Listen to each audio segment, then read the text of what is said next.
Hi, this is Rob Heppell from funeralfutures.com, and today I'm with Jon Deitloff. John, welcome to Funeral Gurus. Thanks, Rob. Now, John, we were talking earlier, we're down here in San Antonio at the Dignity Memorial Affiliate Summit, and one of the things that you're just sharing with me is something really unique of one of your outreach programs that you do at your funeral home. And first of all, introduce yourself and your funeral home, and then maybe elaborate on what you're doing. Okay, I'd be glad to. My name's Jon Deitloff, and I'm with Jackson Ingling-Williams Funeral Home in Springfield, Ohio. And the program we've developed is something we're calling the Senior Dream Center. And the best way that I can describe it is it's an analogy similar to the Make-A-Wish Foundation that grants wishes to sick children, only we're doing this with seniors or people that are in a near end-of-life situation where they're coming to us with some sort of a wish that they would like to see fulfilled, and we're doing whatever we can to make that wish be something that we can grant for them. No, it's not something like trip to Disneyland or anything like that. We found that that's really not the case. That's probably more typical of the Make-A-Wish with the children.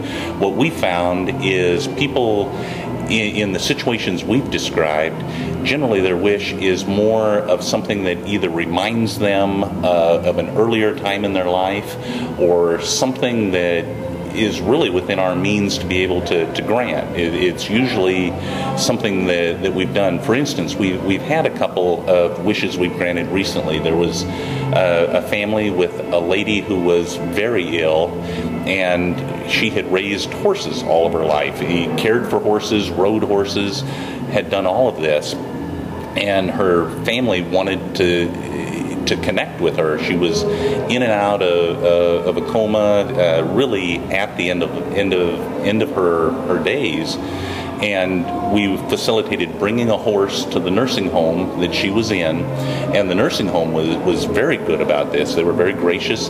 They allowed us to bring the horse into one of the community rooms in the nursing home. Right in the nursing home? Right into the nursing home. Walked it right through the front door, which you can imagine the kind of crowd that a horse inside a building, other than a stable, would attract. But then her family was able to get her into a wheelchair. They shared with us later that was the first time she'd been out of bed in 9 days. Wow. She was so ill, and she came down and stroked the horse's muzzle for probably 30 or 40 minutes and just connected. And the horse probably... The horse was... We got lucky on that. We had the perfect horse. It was very patient, just sat there letting her stroke it, and didn't get wild, didn't have any challenges whatsoever, and it was just a fabulous connection for all of our staff, for the family, and for this lady. And ultimately, in her particular instance, she did pass just a few days after this, and I know her son, in speaking with us, had said that granting that wish not only fulfilled her wish, but in many ways the wishes of the children. And I know we had one other that was very touching. It was a couple. The gentleman was in a nursing home facility. His wife was in a assisted living, but didn't need this kind of skilled care that he did. But it was their golden wedding anniversary was coming. It was very obvious that they couldn't plan the type of elaborate wedding anniversary celebration that you would normally think. And what we did was schedule our limousine with one of the funeral directors from our funeral home to go to the facility where she was, take she and several of her friends to the facility he was in, where they had dinner together. Okay. And it was a little bit of if you will, a private reception, and doing that. And I know not only did granting that wish mean something to the couple that were involved and their friends, the staff member, the funeral director that we had that came back afterwards said, what a wonderful way for me to spend my afternoon. I think it was afternoon into early evening, and she just came back and she was just aglow that this was something that brought her, bringing them together, really brought her a great deal of fulfillment. And those are very typical. This is a new endeavor. We've only done this for a few months,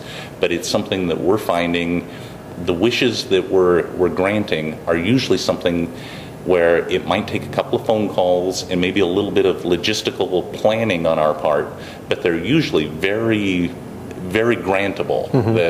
The kinds of requests that are coming to us are not phenomenally expensive. They're not real elaborate. It's usually just, this is something that we would like to do, and could you help? And it's been a very rewarding experience for us and for the staff. Yeah, because maybe some of the funeral directors that are watching are thinking, oh, that could could become onerous and things like that. But with schedules and things, you obviously do this in your downtimes. And oh, absolutely. Yeah. The wishes aren't coming, to this point anyway, they're not coming on a daily basis. This is something that comes to us through a referral. We have already a relationship. We attend an elderly service provider luncheon that happens roughly once a month, and we announced that this was something we were doing, and I believe initially there was a certain measure of cynicism that, why would a funeral home do this? This sounds somewhat commercial. And over the time, as we've begun granting some of these wishes, and they realize this is something the funeral home is sponsoring, but it's not a commercial. This is not something advertising the funeral home. It's truly an outreach back to the community. We've gained some credibility with the people in this network of service providers, the nursing home administrators, the director of admissions, the director of nursing. Those are the type of people that attend this luncheon, and now they are the ones that are calling us, and they're saying, we have a resident that might be a good candidate. Could you do this? So we have a little bit of an opportunity to know what the wish would even be prior to them contacting us, or putting us in contact rather with the person whose wish we would grant, which gives us a great leg up to do a little bit of we don't always have it exactly what they have in mind, but it gives us a little bit of an idea of what would be involved and how we would do that. And it's really been a great relationship builder for us with some of those influencers within the community that we live in. So you're connecting with them, you're connecting with the person who you're granting the wish for, very much, their family and the people in their circle of influence, and then the one thing that you were saying that was a total surprise is the effect that it has on your staff. Oh, absolutely. That's been maybe the thing that we didn't plan for, that has been maybe the silver lining in everything, has been that we're finding a lot of our staff members now are becoming eager to volunteer to do some of these things. Initially there was a little skepticism maybe in their minds too, that what is this really, what are we trying to do, how is this going to affect me?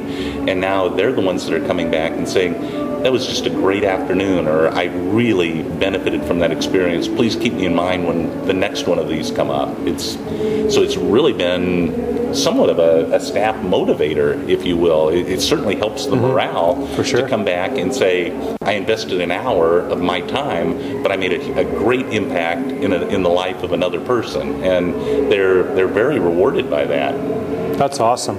Well, Jon, thank you so much for sharing. You're welcome. You're a guru, and you're watching funeralgurus.com.